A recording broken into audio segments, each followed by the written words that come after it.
الحمد لله نحمده ونستعينه ونستغفره ونؤمن به ونتوكل عليه ونعوذ بالله من شرور أنفسنا ومن سيئات أعمالنا من يهده الله فلا مضل له ومن يضلله فلا هادي له ونشهد أن لا إله إلا الله وحده لا شريك له ونشهد أن سيدنا ومولانا محمدا عبده ورسوله أما بعد فأعوذ بالله من الشيطان الرجيم بسم الله الرحمن الرحيم يا أيها الناس قد جاءتكم موعظة من ربكم وشفاء لما في الصدور وهدى ورحمة للمؤمنين قل بفضل الله وبرحمته فبذلك فليفرحوا وخير مما يجمعون وقال النبي صلى الله عليه وسلم أشراف أمتي حملة القرآن وكما قال عليه الصلاة والسلام صدق الله ورسوله النبي الحبيب الكريم ونحن على ذلك لمن الشاهدين والشاكرين والحمد لله رب العالمين. میرے انتہائی محترم اور مشفق دوست حضرت مولانا نثار احمد نثار صاحب اور اسی طرح دیگر معزز علماء کرام اور علاقے کے معزز سامعین کرام اور انتہائی مشفق انتہائی پیارے اور ننھے منھے طالب علم ساتھیوں، آج اس مجلس میں دلی خوشی ہوئی ہے اور میں آپ سب حضرات کا خصوصاً مولانا نثار احمد صاحب کا دل سے شکریہ ادا کرتا ہوں کہ وہ اس عظیم و شان محفل میں بلا کر مجھے اتنی بڑی شہادت عطا فرمائی. یہ ان کا مجھ پر احسان ہے اور ان کی محبت ہے اور ان کی حسن ظن ہے جو وہ رکھتے ہیں ہمارے ساتھ. ورنہ من آنم کہ من دانم، میں اپنے آپ کو خوب جانتا ہوں، انتہائی ناقص اور کمزور علم کا انسان ہوں، لیکن اللہ تعالیٰ کا یہ بہت بڑا فضل ہے کہ ان کی برکت سے ہمیں آج کچھ لوگ جانتے ہیں. امام ابو حنیفہ رحمۃ اللہ علیہ کے بارے میں آتا ہے کہ ان کی فقہ جو پوری دنیا کی 2/3 میں فقہ حنفی جاری و ساری ہے، وہ اچھے اور بہترین شاگردوں کی بدولت ہے. تو آج ہمیں بہت خوشی ہے اور بلکہ ہمیں ناز ہے کہ ماشاءاللہ ہمارے تعلق رکھنے والے، ہم سے محبت رکھنے والے اور کسی زمانے میں ہم سے 2 لفظ پڑھنے والے جنہوں نے خود اپنی محنت سے یہاں تک پہنچے، آج ان کا فیض اتنا جاری و ساری ہے تو بالواسطہ الحمدللہ یہ ہمارا ہی لگایا ہوا باغ اور فیض ہے. ہم اس باغ سے امید رکھتے ہیں کہ اللہ تعالی ہماری مغفرت کا ذریعہ بنا دے. سب فرمائے آمین. میرے محترم دوستوں، معزز ساتھیوں، یہ قرآن کریم کی برکت ہے، اس کی خدمت کرنا ہر آدمی اپنی سعادت سمجھتا ہے. دیکھیے حضرت مولانا حق نواز صاحب ہمارے بزرگ علماء میں سے ہیں، ان کے چہرے سے تھکاوٹ محسوس ہو رہی تھی اور ان کے گلا بیٹھا ہوا تھا انتہائی پریشانی کے عالم میں، لیکن حضرت نے فرمایا کہ میں اس مسجد کا خادم ہوں اور مرتے دم تک میری سعادت تک میں آتا رہوں. یہ قرآن کی برکت ہے اور کیوں نہ سعادت ہم سمجھیں اس کو، جبکہ قرآن کی خدمت کے لیے اللہ نے امام الانبیاء سرکار دو عالم صلی اللہ علیہ وسلم کو بھیجا ہے. میرے عزیز بھائیوں، قرآن کے اول مربی، اول معلم، اول استاد، اول مبلغ وہ جناب رسول اللہ صلی اللہ علیہ وسلم ہیں. اللہ تعالیٰ نے، میرے عزیز بھائیوں دیکھیں، کسی کالج میں، یونیورسٹی میں، کسی بھی ادارے میں سب سے اہم مضمون ہوتا ہے، سب سے اہم سبجیکٹ ہوتا ہے، سب سے اہم سبق ہوتا ہے، وہ انتہائی ماہر اور سب سے ماہر استاد کے حوالے کیا جاتا ہے۔ ایسا ہے یا نہیں بھائی؟ یہ ایسے ہے نا بھائی، جو اہم سبق ہے وہ کون پڑھاتا ہے؟ ایک عام استاد پڑھاتا ہے، سب سے ماہر استاد پڑھاتا ہے، سب سے اعلیٰ ٹیچر جو ہوتا ہے وہ سبق پڑھاتا ہے۔ میرا عزیز بھائیوں، قرآن کریم کو پڑھانے کے لیے اللہ نے جناب رسول اللہ صلی اللہ علیہ وسلم کو مبعوث فرمایا۔ اگر قرآن کریم، اگر اس سے بڑھ کر کوئی انسان ہوتا تو اللہ قرآن کریم کے اس کے لیے مبعوث فرماتے۔ میرے عزیز بھائیوں، قرآن کریم مخدوم ہے اور جناب رسول اللہ علیہ وسلم اس کے خادم ہیں۔ قرآن کریم مضمون ہے، جناب رسول اللہ علیہ وسلم اس کے معلم اور اس کے ٹیچر ہیں۔ تو جس کے معلم اور ٹیچر کا اتنا اونچا مقام ہے، ساری کائنات کے سردار اللہ تعالیٰ کے بعد اللہ کی مخلوق میں جناب رسول اللہ علیہ وسلم سے اونچی شان والا کوئی آدمی نہیں ہے، تو ان کو جو کتاب عطا فرمائی گئی اس کتاب کی شان کتنی اونچی ہوگی؟ یہ کوئی عام کتاب نہیں ہے۔ دیکھیے قرآن کریم جناب رسول اللہ صلی اللہ علیہ وسلم کو عطا ہوا، جناب رسول اللہ صلی اللہ علیہ وسلم کو عطا کر کے فرمایا، اے میرے حبیب صلی اللہ علیہ وسلم، ہم نے آپ کو قرآن عطا کر کے آپ پر احسان فرما دیا ہے۔ کیا فرمایا بھائی؟ قرآن عطا کر کے ہم نے آپ پر احسان فرمایا۔ وَأَنزَلَ اللَّهُ عَلَيْكَ الْكِتَابَ وَالْحِكْمَةَ وَعَلَّمَكَ مَا لَمْ تَكُنْ تَعْلَمُ وَكَانَ فَضْلُ اللَّهِ عَلَيْكَ عَظِيمًا۔ اللہ نے آپ پر کتاب نازل فرمائی، آپ کو علم و حکمت کی تعلیم کی اور آپ کو وہ علوم دیے جو آپ پہلے نہیں جانتے تھے۔ فرمایا اللہ کا فضل آپ پر بہت بڑا ہے، اللہ کا فضل آپ پر بہت بڑا۔ میرے عزیز بھائیوں، قرآن نے یہ نہیں کہا کہ اے نبی ہم نے آپ کو ڈاکٹر بنایا، اے نبی ہم نے آپ کو انجینئر بنایا، اے نبی ہم نے آپ کو بادشاہ بنایا، آپ کو ہم نے مال و دولت عطا فرمایا، آپ کو ہم نے سونے چاندی کے خزانے دیے اور ہم نے آپ پر احسان کیا۔ میرے عزیز بھائیوں، آج تو ہمارے معاشرے میں ہم کہتے ہیں جس کے پاس مال آ جائے، دو پیسے آ جائیں، کہتے ہیں اس کا اللہ نے ہاتھ پکڑ لیا۔ اس کی دکان چل جائے تو کیا کہتے ہیں؟ اللہ نے اس کا ہاتھ پکڑ لیا۔ فیکٹری چل جائے تو کیا کہتے ہیں؟ اللہ نے، غریب آدمی تھا، مزدور آدمی تھا، اللہ نے اس کا ہاتھ پکڑ لیا، مال دے دیا، مکان دے دیا، دکان دے دی، کاروبار دے دیا، فیکٹری دے دی، مالدار ہو گئے۔ پہلے گاڑی نہیں تھی، اب گاڑی مل گئی، پجارو مل گئی، پراڈو مل گئی، اب بڑی بڑی کہتے اللہ نے اس پر احسان کر دیا۔ میرے عزیز بھائیوں، میرے اللہ فرما رہے ہیں کہ جس کو میں نے قرآن دیا اس پر سب سے بڑا احسان دیا۔ فرمایا لقد من اللہ علی المؤمنین، اللہ نے بہت احسان کیا ایمان والوں پر۔ اللہ نے احسان کیا ایمان والوں پر۔ میرے ساتھ تھوڑا تھوڑا بولتے رہے، میں ویسے بیمار بھی نے تعارف کروایا تو چند باتیں آپ کے سامنے حاضر کروں، انشاءاللہ پھر آپ کو وقت زیادہ نہیں ہوگا۔ فرمایا لقد من اللہ علی المؤمنین، اللہ نے احسان کیا ایمان والوں پر، اذ بعث فیہم رسولا، ان میں بھیجا ایک رسول۔ ان میں بھیجا کیا بھائی؟ رسول۔ اب رسول آئے وہ تو 14 سال پہلے آئے، چلے گئے، بھائی رسول ایک منشور لے کر آئے۔ وہ منشور کیا ہے؟ قرآن۔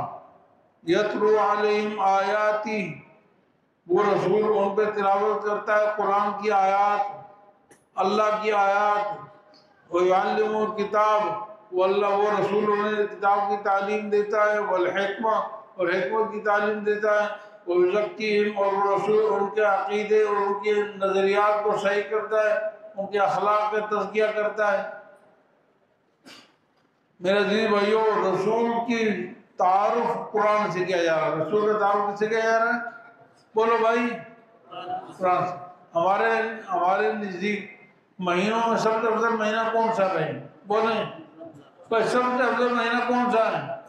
رمضان کا مہینہ۔ ہم روزہ رکھتے ہیں نا، ہم کیا کرتے ہیں؟ روزہ رکھتے ہیں، لیکن اللہ تعالیٰ کا قرآن رمضان کا تعارف قرآن سے کر رہا ہے۔ اللہ تعالیٰ رمضان کا تعارف کس سے کر رہے ہیں؟ قرآن سے کرے۔ فرمایا شہر رمضان الذی انزل فیہ القرآن ہدی للناس وبینات من الہدی والفرقان۔ علماء بیٹھے ہیں ماشاءاللہ۔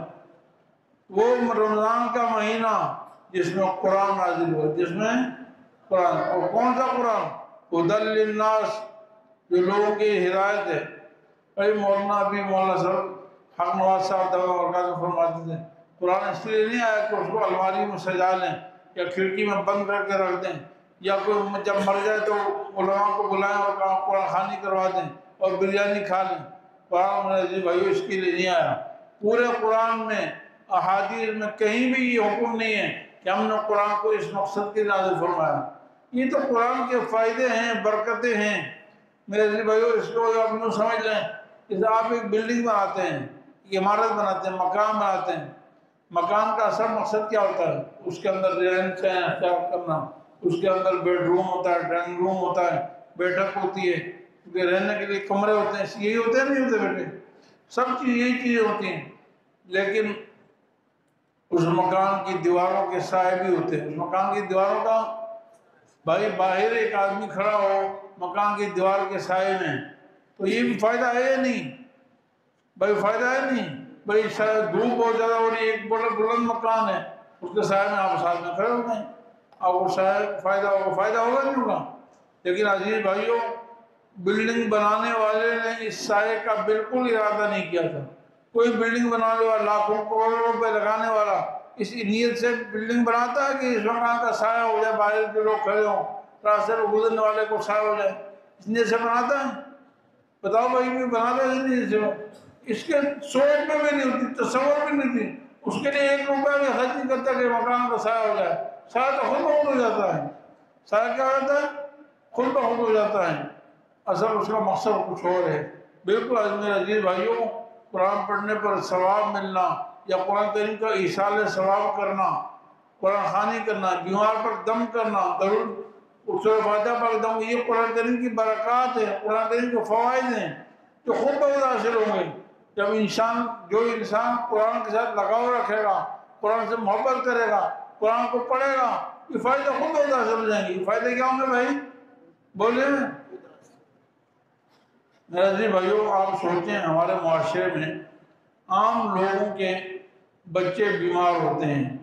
ہر آدمی کے گلے میں 4 تعویذ لگے ہوتے ہیں. کیا ہوتے ہیں؟ 4 تعویذ لگے ہوئے ہیں. کوئی بچے کے تعویذ، اس کو نظر لگی، اس کو فلاں لگی، یہ ہو گیا وہ ہو گیا. لیکن کبھی آپ نے سوچا کہ جو مولوی صاحب آؤ کے بچوں کو دم کرتے رہتے ہیں ان کے بچوں کے گلے میں کوئی تعویذ نہیں؟ ان کے بچوں کے گلوں میں کوئی تعویذ نہیں ہے. وجہ کیا ہے؟ وجہ یہ کہ جس گھر میں اللہ کا قرآن رہے گا اس سے محفوظ ہوں گے، پھر کسی تعویذ کی ضرورت نہیں رہے گی. قرآن جب آپ پڑھیں گے، قرآن سے محبت کریں گے تو آپ دنیا میں بھی کامیاب ہوں گے، آخرت میں بھی کامیاب ہوں گے. میرے عزیز بھائیوں کو فرمایا ہدی للناس وبینات من الہدی والفرقان. ہم نے قرآن نازل کیا رمضان میں. یہ قرآن ساری کائنات کی ہدایت ہے اور رحمت ہے اور حق و باطل میں فرق کرنے والا ہے. حق و باطل میں کیا ہے میرے عزیز بھائیو؟ ہدایت کہتے ہیں رہنمائی کو. اور دیکھو بھائی ایک آدمی اندھا ہو، وہ مجھ سے پوچھے بھائی راستہ رشید آباد کو راستہ کون سا جا رہا ہے؟ میں کہتا ہوں یہ ادھر جا رہا ہے. کہتا مجھے تو نظر نہیں آتا، اندھا ہوں بھائی، مجھے سمجھاؤ، میرا رخ اس طرف کرو پھر میں جاؤں گا نا. ایسا ہے یا نہیں؟ اندھے کو راستہ نظر آئے گا؟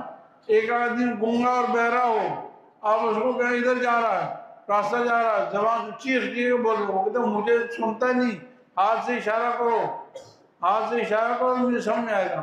اب ایک آدمی گونگا بھی ہے، بہرا بھی ہے، اندھا بھی ہے، نہ اس کو نظر آتا ہے، نہ اس کو سنائی دیتا ہے، نہ وہ زبان سے بول سکتا ہے. اس کو کیسی رہنمائی ہوگی؟ اس کی رہنمائی بہت مشکل ہے. سوائے اس کی کہ اس کو ہاتھ سے پکڑ کر آپ وہاں پہنچا کے آ جائیں، ہاتھ سے پکڑ کر وہاں پہنچا کے آ جائیں. میرے عزیز بھائیوں معذرت کے ساتھ میں عرض کرتا ہوں کہ آج میرا اور آپ کا معاملہ قرآن کے ساتھ اندھا بہرا گونگے کی طرح ہے، اندھے بہرے گونگے کی طرح ہے. ہمیں قرآن کے الفاظ تک نہیں آتے. حضرت فرما رہے تھے ابھی قرآن کا حق ہے قرآن کے الفاظ پڑھیں. نبی کے بعثت کا پہلا مقصد ہے قرآن کریم کی تلاوت کرنا. آج ہمیں قرآن کے الفاظ نہیں آتے، پھر الفاظ کے بعد قرآن کریم کے معنی نہیں آتے، معنی کے بعد ہم قرآن کریم پر عمل نہیں کرتے، پھر عمل کرنے کے بعد ہم اپنی ذمہ داری نہیں سمجھتے. یہ قرآن آگے پہنچانا میری اور آپ کی ذمہ داری ہے. میرا عزیز بھائیو اللہ کا قرآن فرماتا ہے، ٹائم کیونکہ مختصر ہے، فرمایا تبارک الذی نزل الفرقان علی عبدہ. لِيَكُونَ لِلْعَالَمِينَ نَذِيرًا۔ بڑی شان والے ہیں اللہ، بڑی شان والے ہیں وہ اللہ، نزل الفرقان، جس نے قرآن نازل کیا، بڑی شان والے، برکتوں والے، عظمت والے ہیں وہ اللہ جنہوں نے کیا کیا؟ قرآن نازل فرمایا۔ اللہ تعالیٰ نے اپنی فضیلت، اپنی شان، اپنی عظمت بھی اس سے بیان فرمائی کہ انہوں نے قرآن نازل کیا۔ تبارک الذی نزل الفرقان، قرآن نازل کیا۔ قرآن کی عظمت میں اتنی بات کافی ہے کہ قرآن اللہ کی کلام ہے۔ کس کا کلام ہے؟ بولو بھائی، قرآن کس کا کلام ہے؟ اللہ کا کلام ہے۔ بھائی بادشاہ کی بات کی وقت بادشاہوں جیسی ہوتی ہے نا بھائی، بادشاہوں کے کلام کی وقت کیا ہوتی ہے؟ بادشاہوں جیسی۔ اور بادشاہوں کے بادشاہ، شہنشاہ، مالک الملک، ساری کائنات کے جو بادشاہ ہے اس کی کلام کی حیثیت کیا ہوگی؟ ساری کائنات کی کلاموں کا بادشاہ ہوگا۔ ساری کائنات کی کلاموں کا کیا ہوگا بھائی؟ تبارک الذی نزل الفرقان، بابرکت ہے وہ ذات، بڑی عظمت والی ہے وہ ذات جس نے قرآن نازل فرمایا علی عبدہ، کس پر نازل فرمایا؟ اپنے بندے پر۔ کس پر نازل فرمایا؟ اپنے بندے پر۔ جناب رسول اللہ صلی اللہ علیہ وسلم، نازل کرنے والے کون؟ اللہ۔ نازل کسی کو کیا؟ قرآن کو کیا؟ نازل کس پر کیا؟ جناب رسول اللہ صلی اللہ علیہ وسلم پر۔ اور مقصد کیا ہے؟ مقصد لِيَكُونَ لِلْعَالَمِينَ نَذِيرًا، تاکہ آپ صلی اللہ علیہ وسلم پوری کائنات، سارے جہانوں کے لیے مبلغ اور واعظ اور نصیحت کرنے والے بن جائیں، تاکہ آپ نذیر بن جائیں۔ کس کے لیے؟ لِيَكُونَ لِلْعَالَمِينَ۔ یہ قرآن کریم کا مقصد قرآن کریم بیان کر رہا ہے، تو قرآن کا مقصد ہے جو قرآن بیان کر رہا ہے۔ اللہ تعالیٰ فرمانے فَلَا تُطِعِ الْكَافِرِينَ وَجَاهِدْهُمْ بِهِ جِهَادًا كَبِيرًا۔ آپ کافروں کی بات نہ مانیں، کافروں کی بات نہ مانیں۔ کافروں کی بات کیا ہے؟ کافر کہتے ہیں قرآن مت پڑھو۔ بھائی سنو میری بات، بڑے حضرات سے تو درخواست ہے میری بات سنیں، جتنے ساتھی بیٹھے میری بات سنیں ذرا۔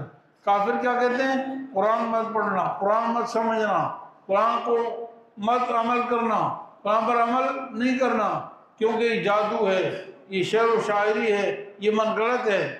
یہ کافر کا قول ہے۔ قرآن کو کیا کہتے ہیں کافر لوگ؟ کہ یہ جادو ہے۔ قرآن کے بارے میں کیا کہتے ہیں؟ جادو، یہ من گڑت ہے، یہ کیا ہے؟ یہ شعر و شاعری ہے، یہ اس کو نہیں پڑھنا، اس کے قریب بھی نہیں جانا۔ کافر ہی کہتے ہیں۔ اللہ تعالیٰ فرماتے ہیں فَلَا تُطِعِ الْكَافِرِينَ، آپ نے کافروں کی بات نہیں مانی۔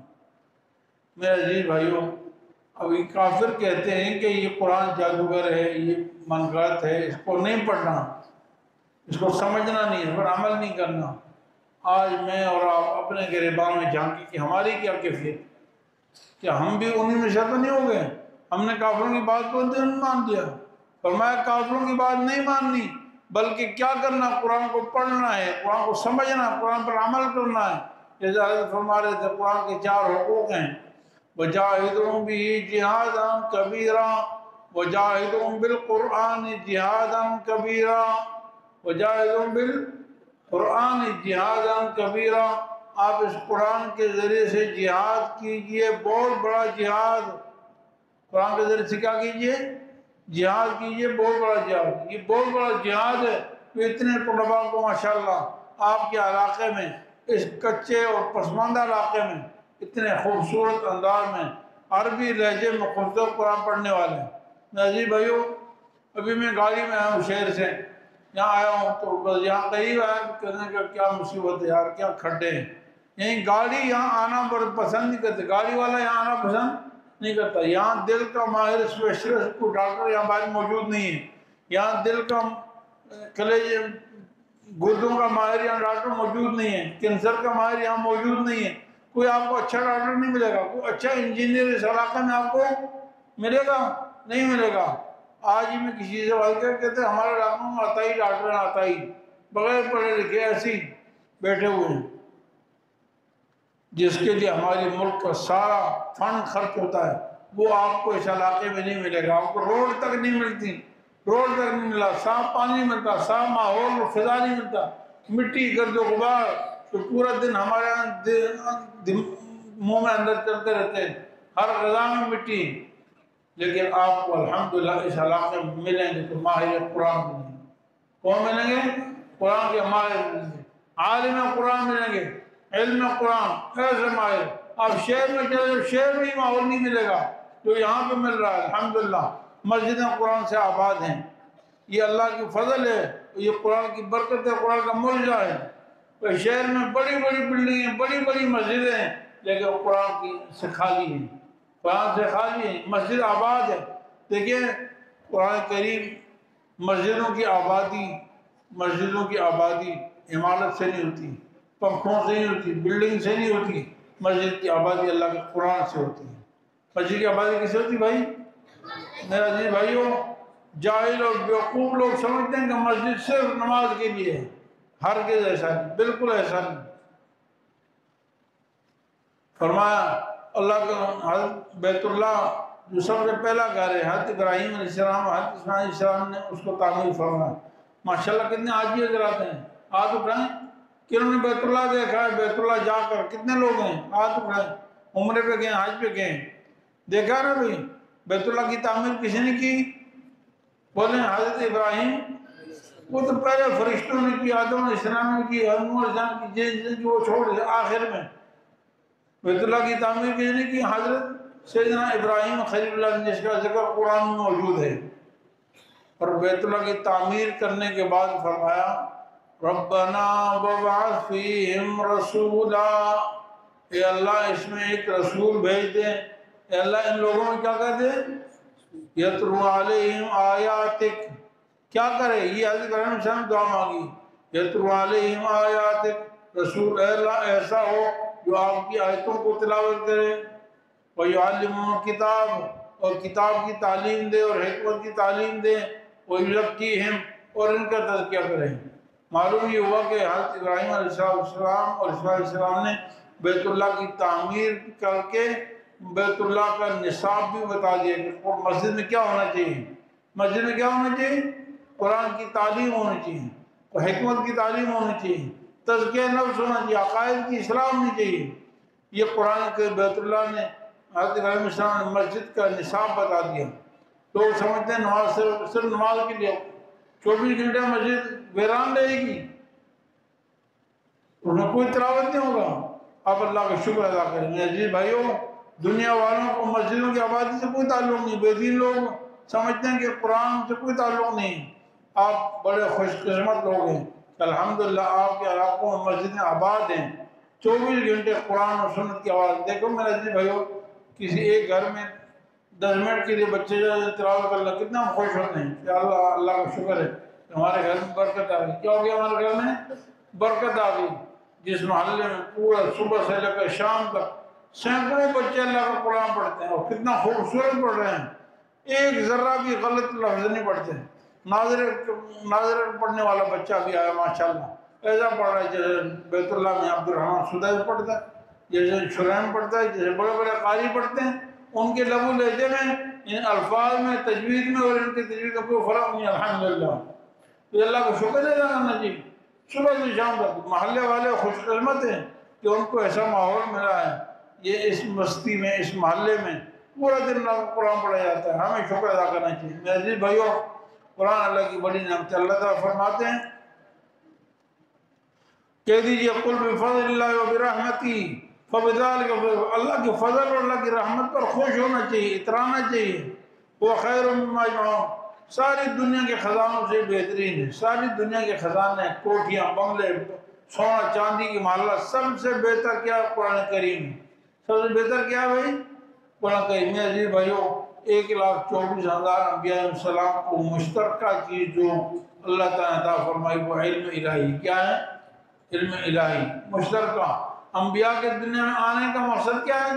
قرآن کریم یعنی علم الہی وہ انسان تک پہنچا۔ علم الہی میرے بڑوں کیا کرنا؟ حدیث میں آج ہی میں حدیث پڑھائی،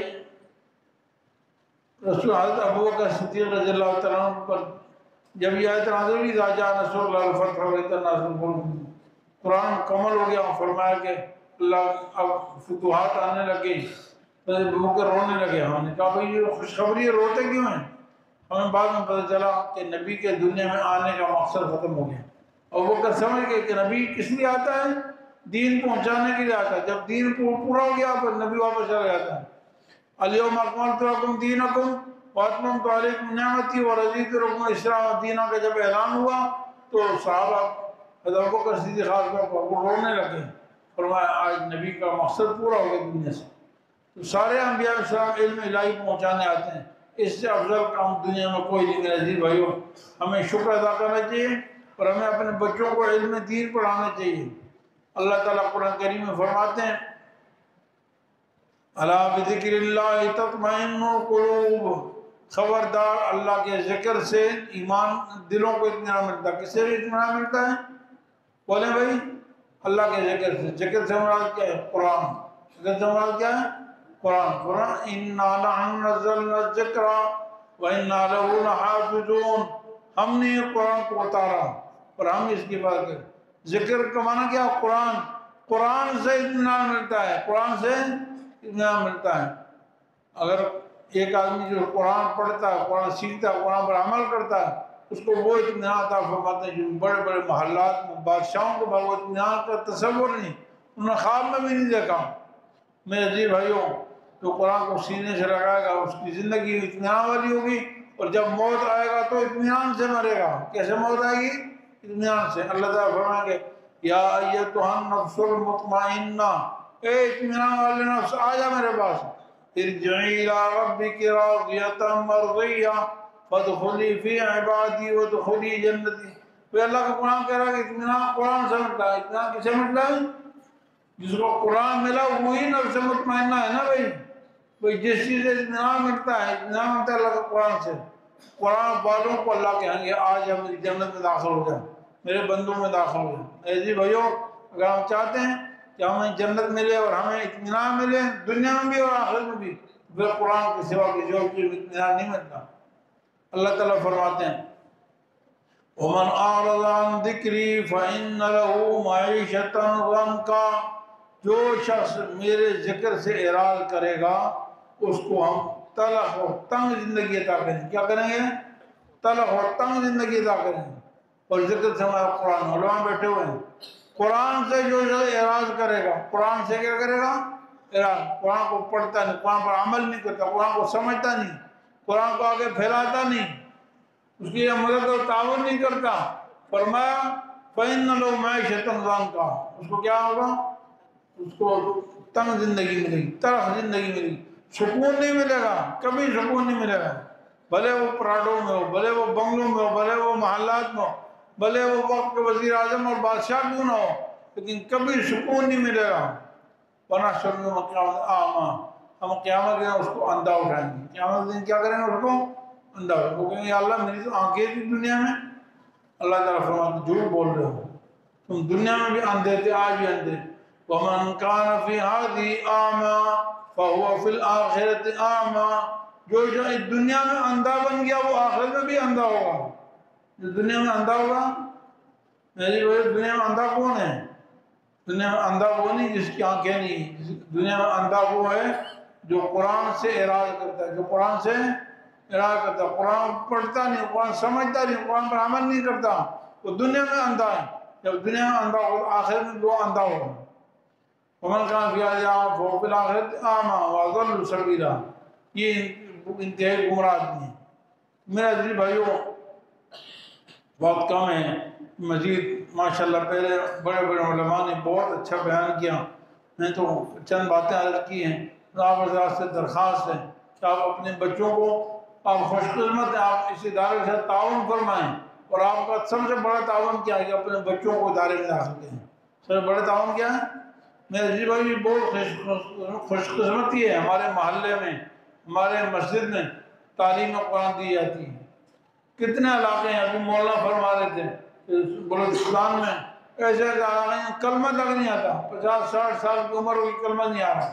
میں کے میں کئی علاقوں میں ایسے گیا ہوں، وہ محلے والے رو رہے ہیں ہمارے عدل و قارئ میں، کوئی پڑھانے والا نہیں، بچوں کو قرآن پڑھانے والا نہیں.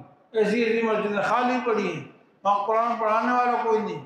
اور آپ کو بچوں کو آپ کے محلے میں اتنا خوبصورت انداز ماشاء اللہ قرآن پڑھنے، بچوں کو بھی پڑھایا جا رہا ہے، بچیوں کو پڑھایا ہے. میرے عزیز بھائیوں قرآن کریم کا ہم ساتھ تعاون کریں، ان کے ساتھ محبت رکھیں، لیکن کبھی ان کی مخالفت میں نہیں آئیں، کبھی ان کی مخالفت میں نہیں آئیں۔ ان کے مخالف کون ہیں؟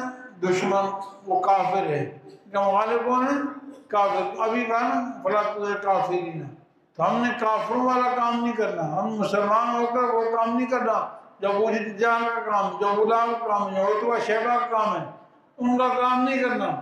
ہم نے ان کے مددگار بننا ہے، ان کے دست و بازو بننا ہے، ان کے لیے اور کچھ نہیں ہو سکتا، ان کے لیے دعا کریں اور ان سے محبت کریں۔ المرء مع من احب، جو شخص جس سے محبت کرے گا انشاءاللہ اس کا حشر اس کے ساتھ ہوگا، جو شخص کسی سے محبت کرے گا اس کا حشر کیا ہوگا؟ اسی کے ساتھ ہوگا۔ دیکھیے ہمارے شیخ سے آخری بات میں کرتا ہوں کہ مخدر صاحب رحمۃ اللہ علیہ، وہ ہمیشہ کہتے تھے یار اتنا آسان کام ہے جنت میں جانے کا، بھائی اللہ تعالیٰ فرماتے ہیں اللہ والوں سے محبت کر لو، نیک لوگوں سے کیا کرو؟ محبت کرو۔ ان سے نیک لوگ کون ہوں گے؟ جو پورا دن قرآن پڑھتے رہتے ہیں، ان سے محبت کرو، تم بھی ساتھ چلے جاؤ گے انشاءاللہ۔ جو جس سے محبت کرتا ہے اس کے ساتھ جنت میں جائے گا انشاءاللہ۔ حضرت انس رضی اللہ عنہ فرماتے ہیں ایمان کے بعد سب سے زیادہ مجھے اس حدیث ہوگی، ایمان کے بعد سب سے زیادہ خوشی اس حدیث ہوگی۔ تو ہم ان کے دست و بازو بنیں، اللہ تعالیٰ اپنے فضل سے ہمیں جو باتیں عادت کی ہیں عمل کرنے توفیق عطا فرمائیں۔ اپنے سب بچوں کے میں مبارکباد دیتا ہوں، یہ ان بچوں کو بھی اور جتنے اور بچے پڑھ رہے ہیں آپ سب سے گزارش کرتا ہوں کہ ان بچوں کو عالم قرآن بنائیں۔ کیا بنائیں بھائی؟ دین کا عالم بنائیں۔ لیکن ذرا حفظ کرنا بہت بڑی سعادت ہے، لیکن حفظ کرنے سے دین سمجھ نہیں آتی، حفظ کرنے سے بولیں بھائی دین کی سمجھ نہیں آتی، ترجمہ نہیں آتا، اس کا معنی نہیں آتے، اس کا مفہوم نہیں آتا۔ تو آپ ارادہ کریں کہ ہم ان بچوں کو انشاءاللہ کیا بنائیں گے؟ عالم دین بنائیں گے انشاءاللہ، پھر یہ پوری انسانیت کے لیے داعی بنیں گے۔ اور آپ سبھی درخواست دیجیے، حضرت نے فرمایا جس عمر میں 50 سال 60 سال 70 سال آپ قرآن سیکھیں، قرآن کیا کریں؟ سیکھیں۔ آپ مسجد میں ہیں، امام صاحب سے مولانا نے فرمایا یار میں قرآن پڑھنا چاہتا ہوں، کوئی شرم کی بات نہیں ہے، سفید ریش ہو کر چوکیداری کر سکتے ہیں، سفید ریش ہو کر گارڈ کی ڈیوٹی کر سکتے ہیں، تو سفید ریش ہو کر اللہ کا قرآن نہیں پڑھ سکتے۔ صحابہ کرام کی اکثریت نے بڑی عمر میں قرآن پڑھا ہے، صحابہ کرام کی اکثریت نے کیا کیا؟ بڑی عمر میں قرآن پڑھا، مسلمان ہی بڑی عمر میں ہوئے۔ اس لیے آپ سب حضرات ارادہ کریں کہ ہم بھی قرآن پڑھیں گے، انشاءاللہ اپنے بچے اور بچیوں کو کیا پڑھائیں گے؟ قرآن کریم پڑھائیں گے انشاءاللہ۔ اس میں ہماری دنیا اور آخرت کی کامیابی ہوگی۔ وآخر دعوانا الحمدللہ رب العالمین۔